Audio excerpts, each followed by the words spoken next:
So, brilliant. We're off in the last session. This session is about relevance. It is about implications and consequences of what do we do about all this change and ideas and thoughts we have from leaders now, leaders in the future. The last Lego session was really good, and we've talked about other issues around us. But I want to talk about thinking about not just creativity, because we've talked on and off today about versions of creativity we will need to surmount the issues that we face, either ourselves personally, our organizations, our families, our friends, etc.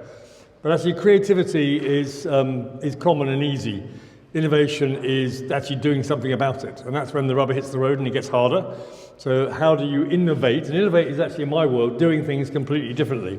It's not Kaizen change, which we all do that and improve slightly. It's about what can I do completely differently as a consequence of what I've learned or understand that I need to do as an organization or in my life and move forward. Yeah?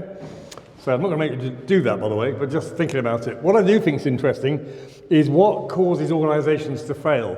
And this is a statistic that comes out of the Society of Actuaries. They are the absolute antithesis of futures thinking.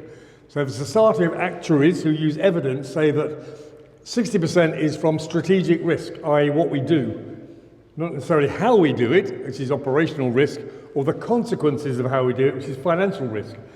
But we spend all our time looking at financial risk and how we performed in the last quarter, last year, last month, and then maybe occasionally how we can do things in a different way, and rarely do we think about strategic risk. But the people who count these things, it's about what we're doing, not necessarily how we're doing it or the consequence. And that really challenges us because that's not where we spend our time. That's not how we build our careers, that's not how we advance. It's running things well that tends to be the thing that gets us promoted, bigger salaries, larger responsibility. Does that make sense? Okay. Drucker said this: one of the things that organizations struggle with is the assumption to which, on which they were built and run is no longer fits the reality. And I remember years ago, the Twinkie, if you remember the American pure fat, pure sugar thing was very successful, and all of a sudden people weren't buying it. So they assumed that people were stupid and hadn't picked up the message, so they doubled their marketing budget. And then they increased it again until they realized actually people had stopped buying sugary, fat foods that were bad for you, and they need to think something different. So very often we carry on beyond the life span of our product or service offering. At least when that is in decline, and if you use the 3 horizon method, you can see when it comes into decline, we need to think about what replaces it, what changes our trajectory as an organization, what's coming in that's going to become a new source of income or whatever we need for our organization. But what's even more cool, I think at least, is over half the companies that have gone bust or got consumed or disappeared to some degree on the FTSE Fortune 500 have disappeared because of digital models.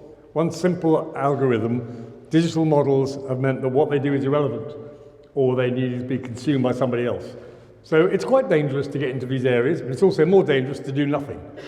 And a lovely man at a large insurance company once said to me over lunch, who, talking about change, and this is an insurance company, yeah?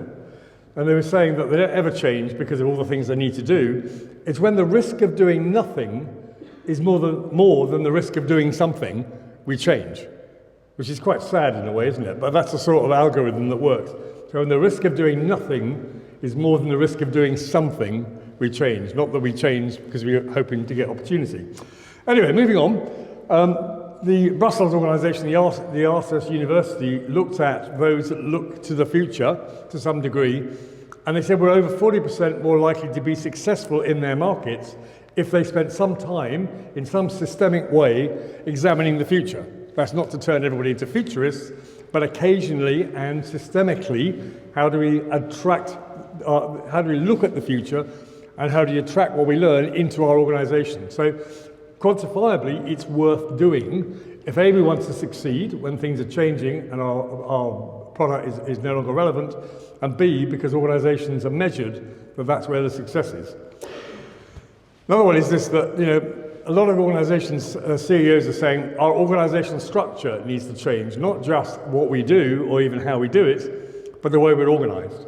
Who's got a structure chart at work somewhere that shows probably a manager or leader at the top and then tiers down through departments or divisions, and it tiers down to other divisions. And it's a sort of hierarchical model of a structure chart. Is that something you're familiar with in your firm?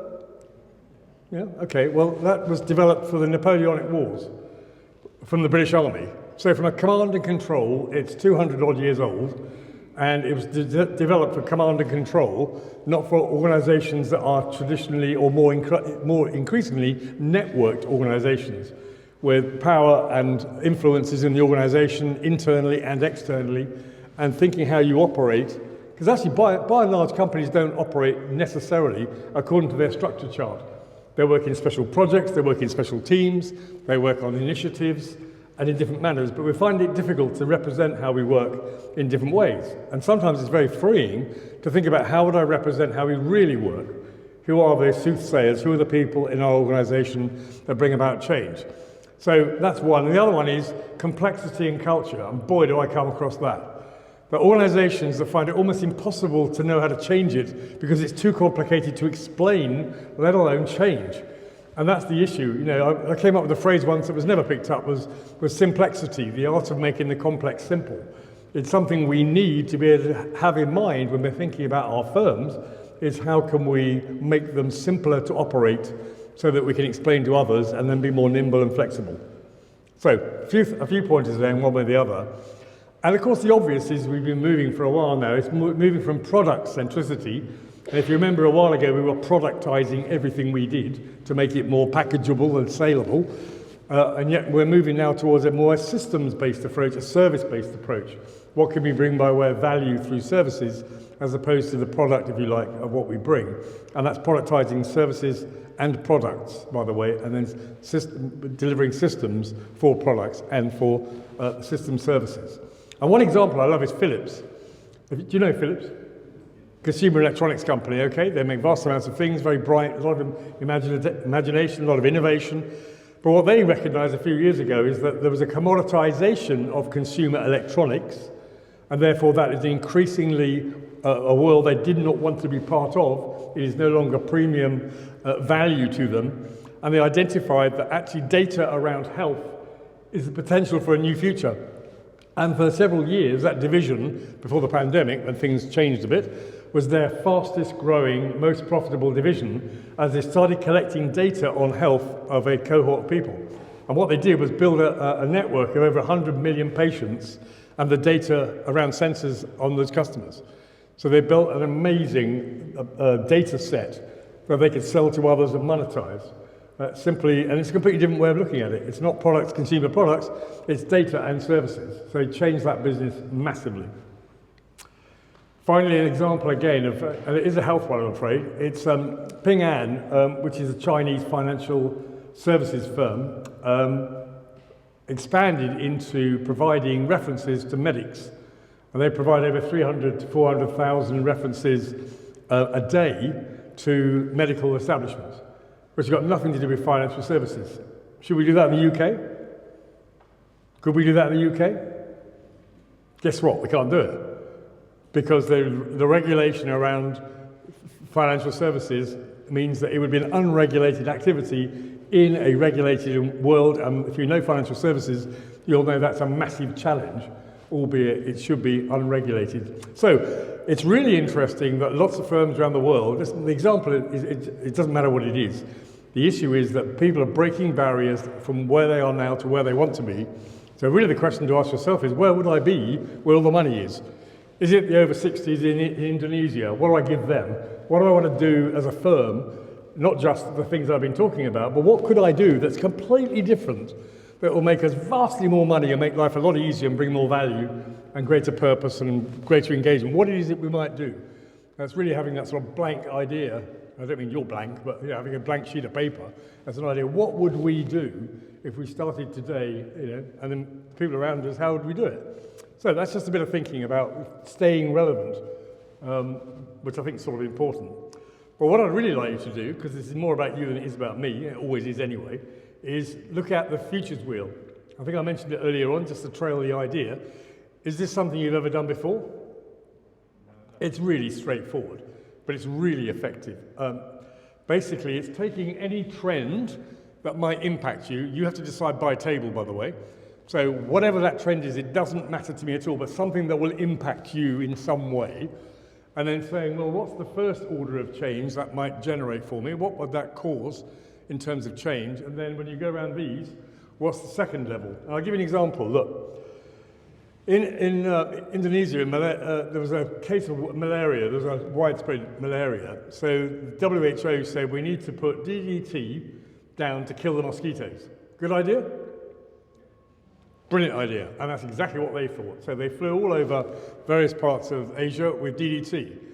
First thing was that killed all the parasitic wasps, which is no bad thing, is it? Killed a bunch of wasps as well as killing the mosquitoes, which in turn used to eat the caterpillars, but now didn't get eaten by the things that used to eat them, and they ate the thatched roofs of all the houses. So putting DDT down caused the houses to lose their roofs. You wouldn't have thought about that one, would you? And that's exactly what happened there. And this is a real-life example. The other example is from the same thing is the DDT was eaten by the geckos, and the geckos didn't die, but it concentrated the amount of DDT in them. But the cat ate the geckos, and the cats died. Now, these are wild cats. Now, in itself, it's not the end of the world. It's a bit of a shame, not the end of the world. Unfortunately, they stopped killing the rats. So they had cases of plague breaking out in the region. So we had plagues and roofless houses trying to get rid of the mosquitoes. And of course, that didn't work out very well, so that was the second thing. So what did they do? They parachuted in cats. Well, not literally, although I quite like that image. They had to move a lot of cats into the region to reverse the process on the plague, and they had to do the same thing elsewhere with the wasps, not quite the same.